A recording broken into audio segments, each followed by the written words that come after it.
And this is what we call a fresh slate. So we've been here working all day, getting the big box Chevrolet out. Got the big box Chevrolet out, got almost all the electronics out. Actually, we did get all the electronics out except for a couple of gauges. My air condition, we're gonna leave that in here. The wiring in this thing was just absolutely atrocious. When I say absolutely atrocious, like it made me nauseous when we were just pulling the wires out of this thing.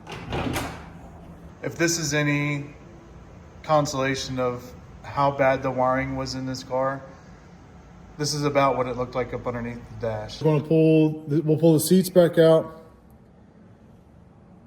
pull my interior light out. I'm gonna paint all of the aluminum in here because I'm not a huge fan of the bare aluminum look. We're gonna paint it all black. I know it's gonna make it hotter in the car, but as far as looks goes, I think it'll make it look better. Still deciding between if we should just keep the aluminum dash in it or if we're actually going to go and try to find a factory 67 dash for this thing.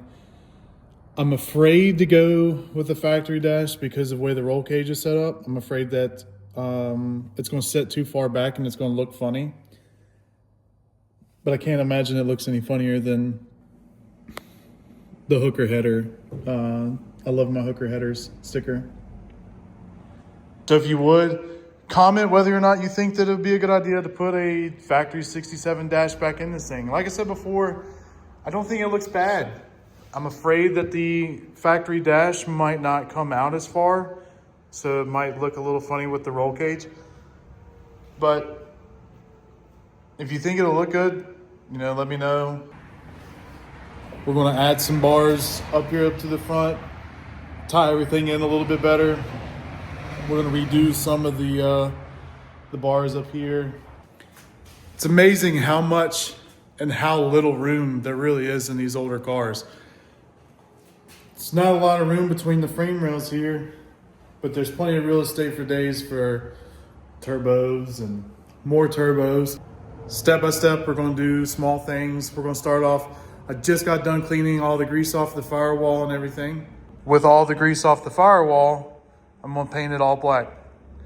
I think we should go ahead and take the time, especially because I don't know why, but somebody took in, whenever they painted anything on this car, they did not take the time to tape anything off. Like, it's just, like,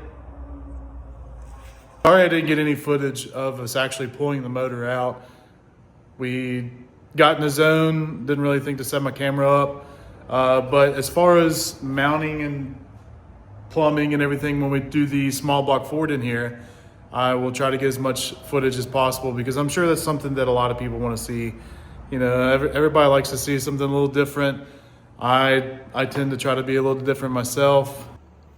Also, we're looking at different color ideas. If you have any color ideas that you would like to see this thing painted. Originally, we had thought about doing Calypso green, just like my Fox body is. That way we can try to make even the Ford purists mad. The Ford purists think that the Calypso Fox body is the only thing that it should be painted on. But it's a beautiful color. It looks good, mixed in with black and chrome. So, but if you have any color scheme ideas, let us know in the comments.